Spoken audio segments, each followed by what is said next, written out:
Hey everyone, thank you for joining us today. My name is Anthony Schena. I am on the investment team at Konvoy.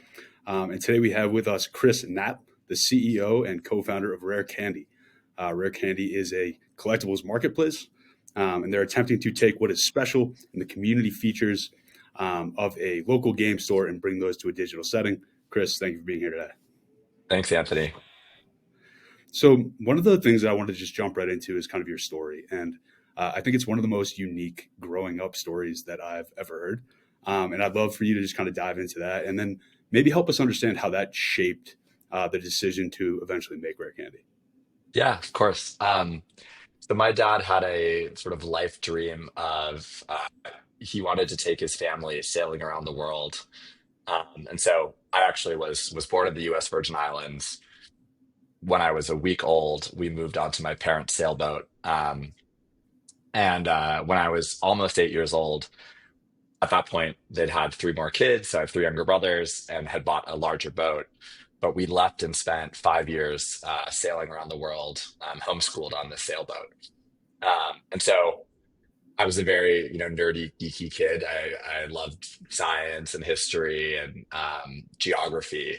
And we played a lot of games on the boat, sort of to keep ourselves busy. We actually made some of our own games. And so I actually was first connected with the community that we serve at Rare Candy, trading card game collectors, because uh, a friend of mine who also lived on a sailboat, her brother visited for like 6 months from California, and he brought a bunch of decks of Magic the Gathering cards.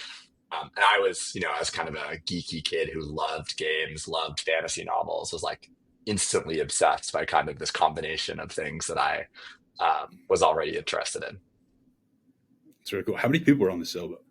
So there were six of us. So my parents, and then four little boys, all within 4 years of age, All playing Magic. That's awesome. playing And Magic, so making our own board games. It was an amazing way to grow up. that's cool. And now, kind of fast forward. So you spent some time in marketplaces prior to Rare Candy, and so you kind of have an expertise here. And so maybe help us understand why does kind of combining these collector tools and this community with a traditional marketplace, why does that make sense, and why is that the path that you've gone down with Rare Candy?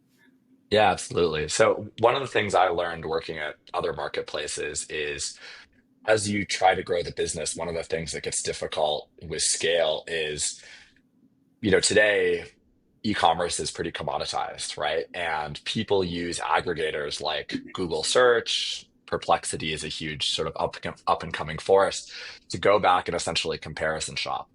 So if all you are as a marketplace is essentially like the product listings and the checkout experience, you are fighting to reacquire your past customers over and over again. Um, I think that the marketplaces that are going to be the most successful, sort of in this era of the internet, are actually those that are able to have deeper relevance to their target consumers in such a way where you don't have to reacquire them when they go to make a purchase because you already have a deep ongoing relationship with them on sort of like ideally a weekly or even daily basis. And so that was sort of our original thesis that we're still working on for Rare Candy, which is, hey, if you are a passionate card collector or sort of other kind of nerd collector, you spend a lot of time on the internet, researching the next cards you want to acquire, looking at how the value of your collection is changing, chatting with your community, maybe making trades, following content creators, and all of that sort of rich engagement before Rare Candy was sort of like not well connected to the actual buying and selling experience. And so our sort of concept was, hey, what if you give users a sort of better native tool to geek out about their hobby with their community, and then you use all of that information that you know about them. So what cards are in their collection? What are they hunting down next? Like what kind of topics are they most interested in? But if you actually use that to make the marketplace experience super relevant, super personalized, and sort of just like in general more assistive. Yeah, it makes a lot of sense, and that's kind of the market side take on it. One of the other benefits that you have, I think, is Lee as a co-founder, also known as Lee and Hart.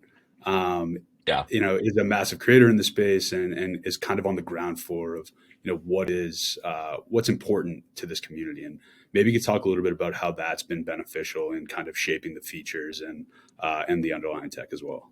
Yeah, absolutely. I mean, I think that, content creators have such an important and amazing role that they play in these hobbies, which is, um, people like to learn and hear about what people are passionate about. And I think Pokemon cards and other TCGs have been in a massive boom market for over the last 5 years. And I chalk a lot of that up to, just all of the passion content creators have brought to platforms like YouTube and TikTok, bringing people back into the hobby, making sort of the hobby really fun and engaging, even when you're not able to sort of go, open trade or play cards with your friends. And so having a content creator who has been really in at the ground floor, I think he was one of the first people to actually start talking about Pokemon cards on YouTube back in the day. Um, has really helped us, find our audience, understand the community, and sort of like think about how do we serve the passionate card collectors out there as well as humanly possible. Yeah. Well, it seems to be working, right? It seems like you guys have had like 30x monthly active user growth over the past couple months, $1 million in sales or GMV. Yeah.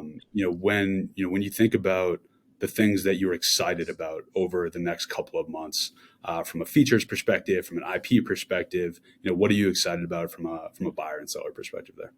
Yeah, there's a lot going on. So, I always come back to like I gave you kind of the business thesis, but the vision that I always keep in my mind is like when I was moving off the sailboat, a really important part of that transition for me, which was hard in many ways, obviously, was finding my local card game store as a place that I could go, sort of be with my tribe, have fun, buy cards.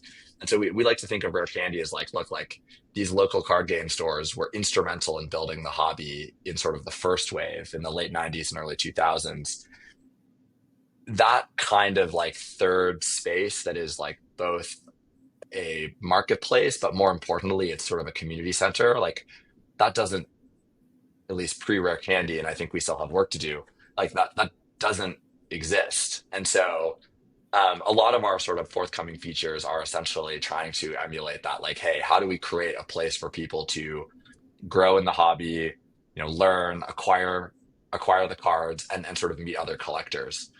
So as part of that, we have to support the different IPs that are out there and most beloved. So we're just in the process of expanding to Magic the Gathering, which is sort of my first love. We're adding most of the other major TCGs over the next couple of months. We already have Lorcana. We're adding One Piece. But IP expansion is super important just because many people actually collect across these games.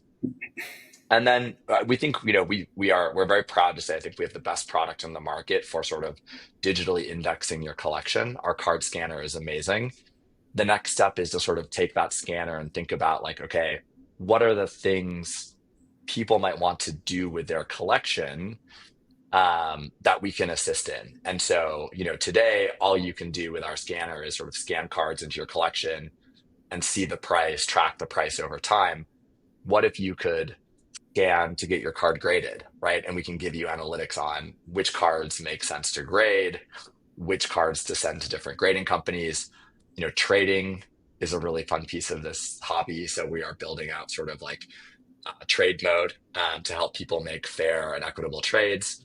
And then, we were just at a card show, an amazing event called Card Party. And I had many vendors come up to me saying, hey, I love your app. I already use the card scanner to help me sort of price my inventory, but I would love just to be able to like scan cards directly into my shop and have them like automatically listed. And so we're really excited to be empowering sellers as well in sort of the next set of features. Yeah, that's awesome. I know I'm particularly excited for the Magic release. I will be buying a bunch of the Lord of the Rings cards, so I'm excited about that. But thank you very much for taking the time. I appreciate it. We are very excited to be in your corner. And for anyone that is interested in learning more about Convoy or Rare Candy, you can find some links in the description. Chris, thanks again. Thanks everybody for listening.